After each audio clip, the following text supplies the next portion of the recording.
Hello, thank you for stopping by. My name is Becky and this is BecxReadz. Today, let's start off a weekly reading vlog. Today is June 5th. I am going to vlog from Monday through Friday and see how many books I can get into this vlog. I am participating in Once Upon a Readathon hosted by Hannah and Hannah Blackwell. I am on Team Djinn. Woot woot, let's go Djinn.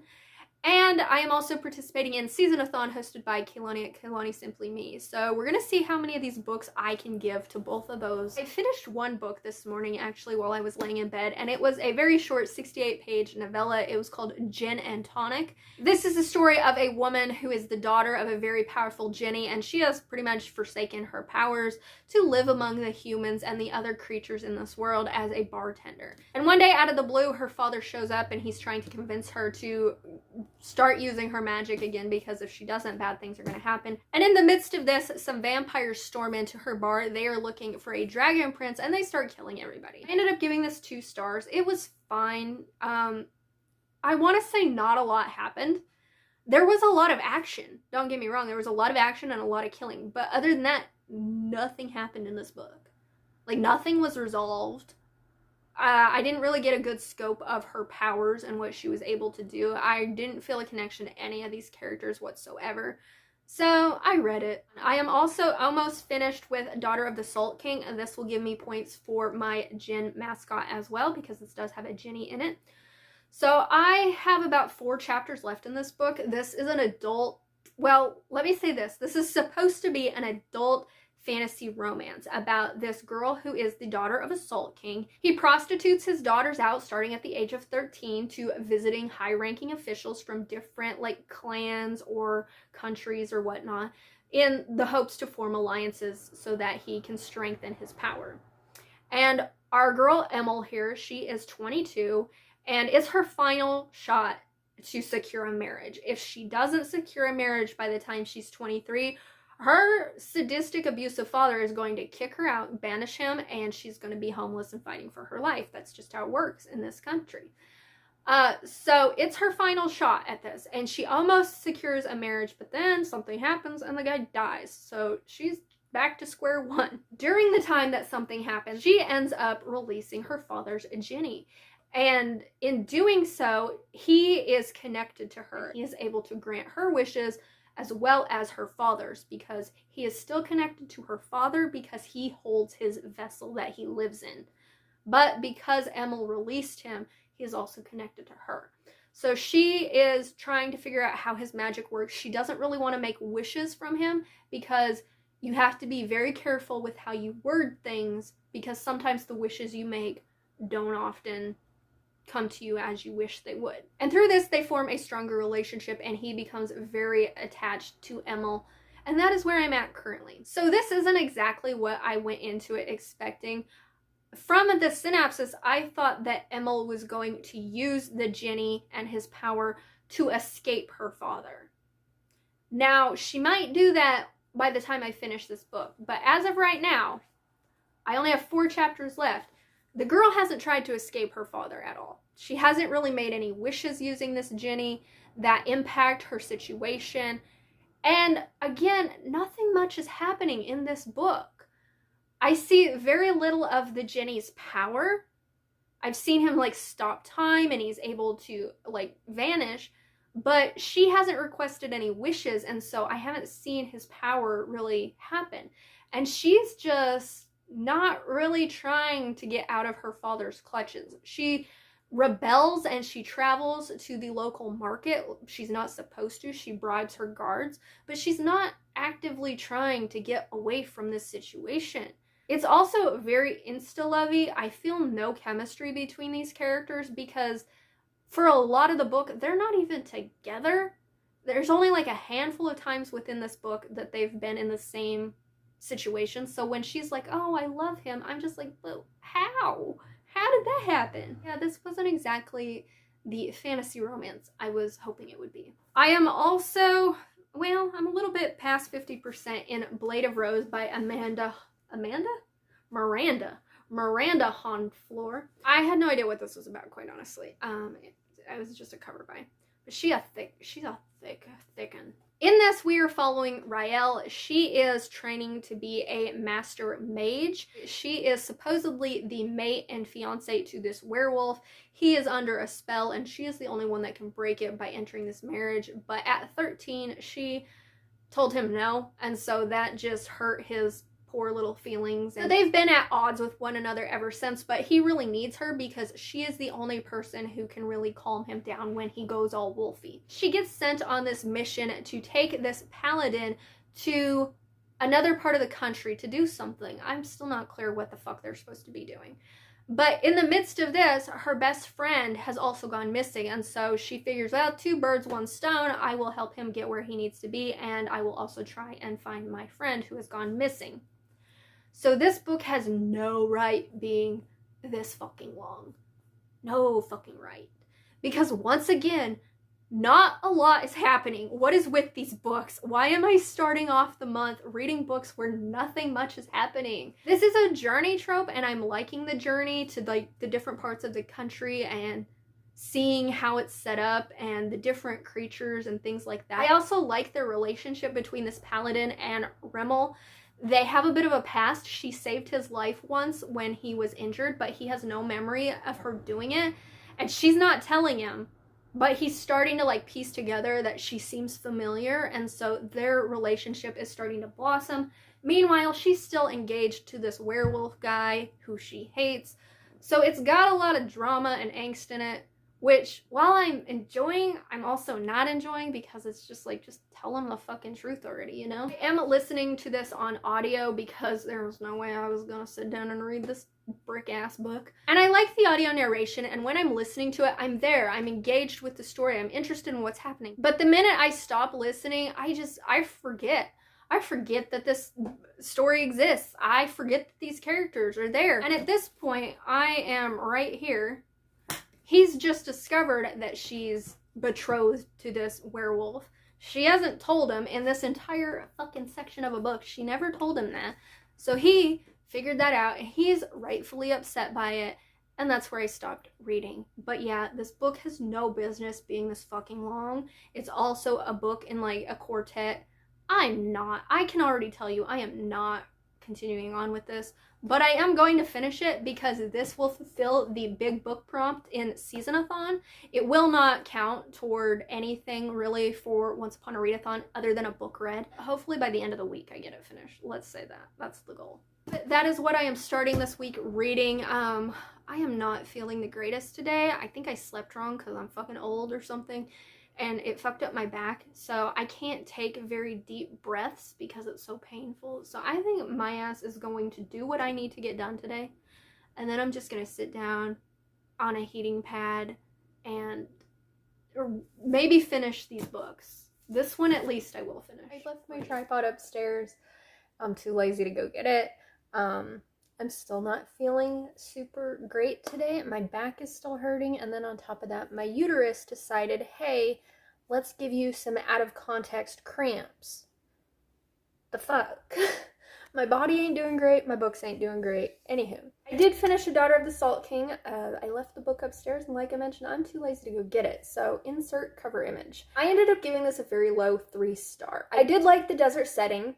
I liked the unique story. It's something that I haven't read before. I also liked the sibling dynamics in this because Emil comes from such a large group of siblings. She has full siblings, she has half siblings, and she's in sort of like this harem with her sisters. So how she interacts with them really intrigued me. I just like family dynamics in my stories. But a lot of the things that I had problems with never really got better. I didn't have any trouble like getting through it or anything, and I enjoyed some aspects of it, but there was a lot I didn't like. So physically, the next book that I am going to pick up is a much shorter one, and that is The Conjurer by Luann G. Smith. This also has a Djinn in it, and this is the 3rd book in the Vine Witch series, which I've been really enjoying. So if I can finish this, I will complete another series this year. I'm so proud of myself that I am actually working on completing series. Audiobook-wise, I am still listening to Blade and Rose. I listened to a little bit yesterday, but I didn't make very much progress. I think I read like 4 chapters. And not too much to expand on the feelings that I had prior to that. And then ebook-wise, I am currently reading A Ship of Bones and Teeth, I think. This one I picked up off of the recommendation of April at Happily Ever April. So April, this better be good. It's just a dark retelling of The Little Mermaid, in which this girl, what's her name? Marin? She is actually a siren and she wants to be part of the human world. So she summons the sea witch and she asks her if she can help her to fall in love with Prince Eric, who she saw just lounging on the beach one day. That's a great reason to fall in love with somebody. And when this happens, it turns out that Eric is a very abusive person. And so it's 10 years after, say, Ariel wed Eric, and she is now suffering a lot of domestic abuse from him. So they're on this ship and it gets commandeered by a pirate crew, and she jumps overboard, and one of the pirates, Ryle? I forget his name too. He jumps in and he saves her, and that's where I'm at in this story. So April has just been gushing about this story, so I'm hoping that once it gets into more of the pirate and the siren's relationship, that I will connect more with the characters. But I will say the first 50 pages, I read those things in a blink. Like, I started it just off a whim last night, and before I knew it, I was 50 pages in. This shouldn't take me long to read, but we'll see. We'll see how I'm feeling. We'll see what I have to get done today and how that all ties in. So that is a Tuesday update for you.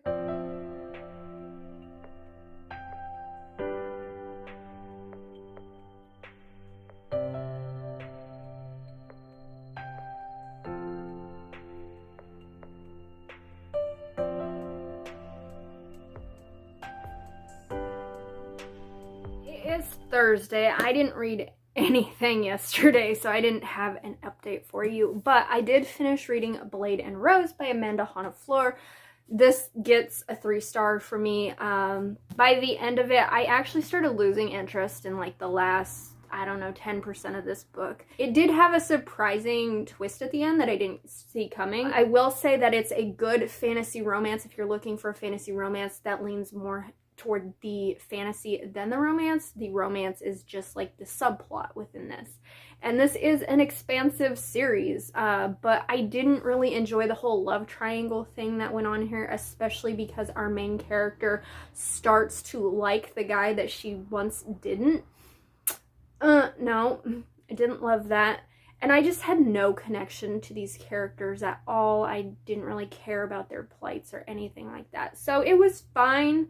It's just not something I will continue with. I then listened to another audio. I listened to And the Salt Grows Heavy, I think it is. This is a very short audiobook. It's like 2 hours. I had it on like 2.5 times speed, so it took me like an hour and a half to listen to this. I can't really even tell you what this story is about, quite honestly. It was weird. It's about this mermaid who has some kids, and I guess her kids kill the entire kingdom. So she's on the run with them, I think, with this medicine man type person, and he's trying to help her, and it's supposed to be a very like dark fairy tale-esque, and I mean it does read like that, but the whole time I was listening to it, it was just like, what the fuck am I listening to? Like, what's the purpose here? It didn't really have a plot to it. I didn't love any of the characters. I did love the darker tone of it, and I liked the mermaid lore that went with it. But aside from that, it was so short, and just the story itself was so bizarre that I'm giving this like a 2-star. But this will give me points toward Once Upon a Readathon to take away or give points to Team Mermaid or something. So there's that. I forgot to mention that Blade and Rose, this only gets me points for Once Upon a Readathon as a book read, but it will cross off a prompt for Seasonathon for my big book prompt. Physically, I am still reading The Conjurer by Luann G. Smith. I am now right there. I'm enjoying it so far. I'm really liking seeing Elena and Jean-Paul. I love them as background characters. Quite honestly, I would love to have seen this entire series just feature them. What the fuck is that dog doing? We are following Sidra, who is a Djinni, and she has been taken to the Fae realm by Yvette, who was the main character of the last book. And she was accused of murdering her husband, but she really loved her husband, so she knows she didn't do it. But her husband's brother is trying to find her because she has something that he wants. And that is where I'm at with that. Ebook-wise, I think a little over 150 pages into A Ship of Bones and Teeth. This is a much slower burn romance than I was expecting it to be. The main characters in the relationship, Marin and Ramsey, I think that's his name, they really haven't gotten into the meat of their relationship yet. He has just sort of saved her from spending time with Eric, her abusive husband, and he's explaining to her why he's chasing after this ship to try and get a mermaid, and she's interested in this because she wants to get back to her siren family. I'm enjoying the seafaring adventures. I'm enjoying the mermaid siren lore, and it does give off very much like Pirates of the Caribbean, which I am also enjoying. So this is going good. Hopefully I will finish it maybe tomorrow. We'll see. We'll see. It's Thursday and I plan to finish this vlog tomorrow. So we'll see. It's Friday. I'm back. I finished another book. So I finished The Conjurer by Luangie Smith. I really enjoyed this. I'm giving it 4 stars. I really loved the friendship dynamics in here. I loved the atmosphere within this book. It definitely has very cozy, witchy vibes. It's not too deep of a magic system or anything like that. But this one delves deeper into like perfume magic, which I thought was really interesting. Each book in this series follows a different avenue of witchy talents, I guess you could say. I also just loved seeing the characters from the previous 2 books come into play and really tie it all up nice and neatly. This did help me with Once Upon a Readathon because the main character is a Djinn, so it was my team's mascot. I'm also still working my way through A Ship of Bones and Teeth. I think I'm 47% into this. So I'm still enjoying it. There was a moment. And it was a pretty great moment, let me tell you. The main character, Marin, she really went from being this meek, subservient character to literally taking care of her husband. It was great. I liked it. I liked it a lot. I'm excited to see where this goes from here because that scene really amped up my enjoyment of this book. We also did get our first smut-ish scene. He literally chains her up because she's such a violent person. And they do stuff. I will be finishing it next week, so you'll have to tune in to my wrap-up to see my thoughts on that. So to sum up, I read these 4 books for Once Upon a Readathon, and I read these 2 books for Seasonathon. Overall this week, the reading wasn't the best. I had the highest rated was 4 stars, which was The Conjurer.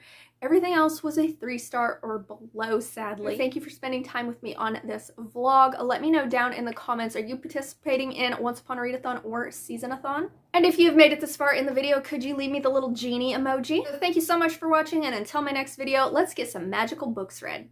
Bye!